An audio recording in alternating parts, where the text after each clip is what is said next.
Once upon a time, a girl named Cinderella lived with her stepmother and two stepsisters. Poor Cinderella had to work hard all day long so the others could rest. It was she who had to wake up each morning when it was still dark and cold to start the fire. It was she who cooked the meals. It was she who kept the fire going. The poor girl could not stay clean from all the ashes and cinders by the fire. "What a mess!" her two stepsisters laughed. And that is why they called her Cinderella. One day, big news came to town. The king, queen, were going to have a ball. It was time for a prince to find a bride. All of the young ladies in the land were invited to come. They were wild with joy. They would wear the most beautiful gown and fix their hair extra nice. Maybe the prince would like them. At Cinderella's house, she now had extra work to do. She had to make 2 brand new gowns for her stepsisters. "Faster!" shouted one stepsister. "You call that a dress?" screamed the other. "Oh dear," said Cinderella. "When can the stepmother march into the room? When can you what?" "Well," said the girl, "when will I have time to make my own dress for the ball?" "You?" yelled the stepmother. "Who said you were going to the ball?" "What a laugh!" said one stepsister. Such a mess! They pointed at Cinderella. All of them laughed. Cinderella said to herself, "When they look at me, maybe they see a mess, but I'm not that way, and if I could, I would go to the ball." Soon the time came for the stepmother and stepsisters to leave for the big party. Their fine carriage came to the door. The stepmother and stepsisters hopped inside, and they were off. "Goodbye," called Cinderella. "Have a good time." But her stepmother and stepsisters did not turn around to see her. "Ah, me," said Cinderella sadly. The carriage rode down the street. She said aloud, "I wish I could go to the ball too." Then, poof! All of a sudden, in front of her was a fairy. "You cold?" said the fairy. "Did I?" said Cinderella. "But who are you?" "Why, your fairy godmother, of course. I know your wish, and I have come to grant it." "But," said Cinderella, "my wish is impossible." "Excuse me?" said the fairy godmother in a huff. "Did I not just show up out of a thin air?" "Yes, you did," said Cinderella. "Then let me be the one to say what is possible or not." "Well, I think you know I want to go to the ball too." She looked down at her dirty clothes. "But look at me. You do look a bit of a mess, child," said the fairy godmother. "Even if I had something nice to wear," said the girl, "I would have no way to get there." "Dear me, all of that is possible," said the fairy. With that, she tapped her wand on Cinderella's head.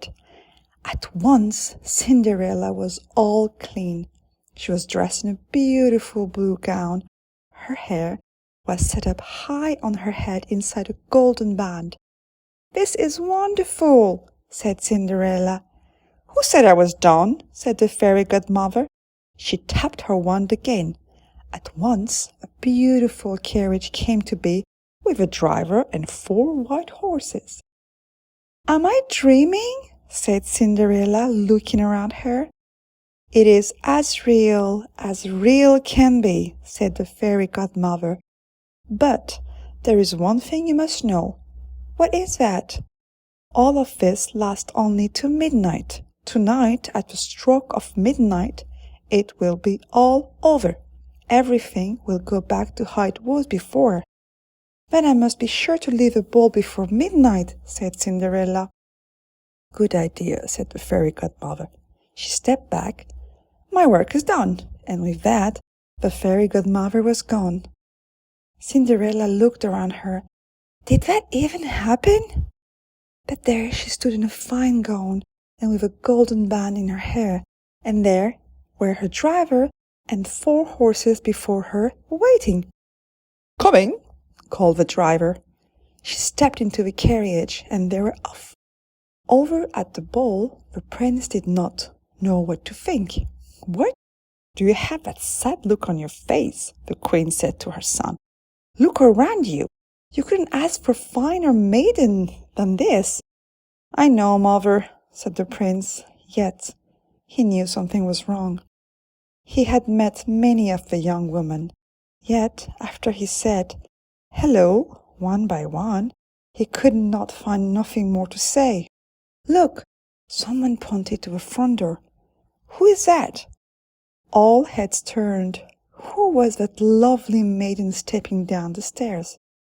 She held her head tall and looked as if she belonged, but no one knew her. "There is something about her," said the prince to himself. "I will ask her to dance."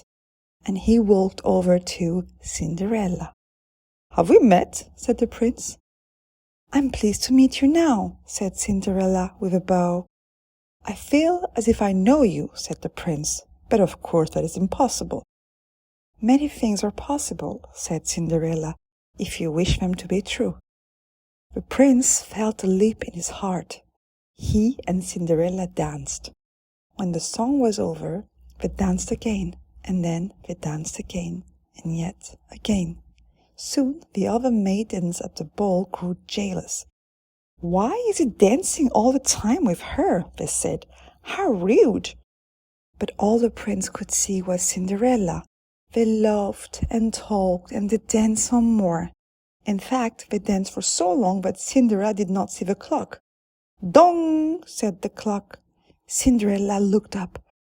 Dong! Went the clock again. She looked up again. "Oh my!" she cried out. "It's almost midnight." "Dong!" rang the clock. "Why does that matter?" said the prince. "Dong!" called the clock. "I must go," said Cinderella. "Dong!" "But we just met," said the prince. "Why leave now?" "I must go," said Cinderella. She ran to the steps. "Dong!" "I cannot hear you," said the prince. "The clock is too loud." "Dong!" "Goodbye," said Cinderella. Up the stairs she ran. Dong! Went the clock. "Please stop for a moment," said the prince. "Oh dear," she said as one glass slipper fell off her foot on the stair, but Cinderella kept running up. "Dong!" said the clock. "Please wait a moment," said the prince. Dong! Rang the clock. "Goodbye." Cinderella turned one last time, then she rushed out the door. Dong! The clock was quiet. It was now midnight. "Wait!" called the prince. He picked her glass slipper and rushed out to the door. He looked around, but could not see her blue dress anywhere. "This is all I have left from her," he said, looking down at the glass slipper. He saw that it was made in a special way to fit a foot like none other. "Somewhere there is the other glass slipper," he said, "and when I found it, I will find her too. Then I will ask her to be my bride." From hut to hut, from house to house went the prince. One young woman after another tried to fit her foot inside the glass slipper, but none could fit, and so the prince moved on. At last, the prince came to Cinderella's house. "He's coming!" called one stepsister as she looked at the window. "At the door!" screamed the other stepsister. "Quick!" yelled the stepmother. "Get ready! One of you must be the one to fit your foot in that slipper, no matter what!" The prince knocked.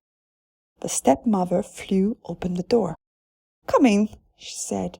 "I have two lovely daughters for you to see." The first stepsister tried to place her foot in the glass slipper. She tried hard, but it would not just fit. Then the second stepsister tried to fit her foot inside. She tried and tried with all her might, too, but no chance. "Are there no other young women in the house?" said the prince. "None," said the stepmother. "Then I must go," said the prince. "Maybe there is one more," said Cinderella, stepping into the room. "I thought you said there are no other young women here," said the prince. "None who matter," said the stepmother in a hiss.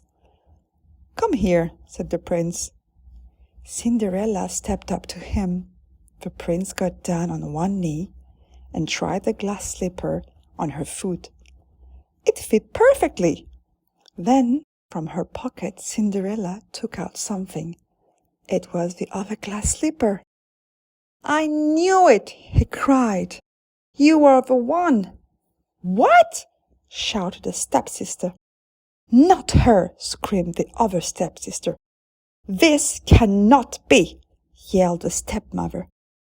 But it was too late. The prince knew that Cinderella was the one. He looked into her eyes. He did not see the cinders in her hair or the ashes on her face. "I have found you," he said. "And I have found you," said Cinderella. And so Cinderella and the prince were married, and they lived happily ever after.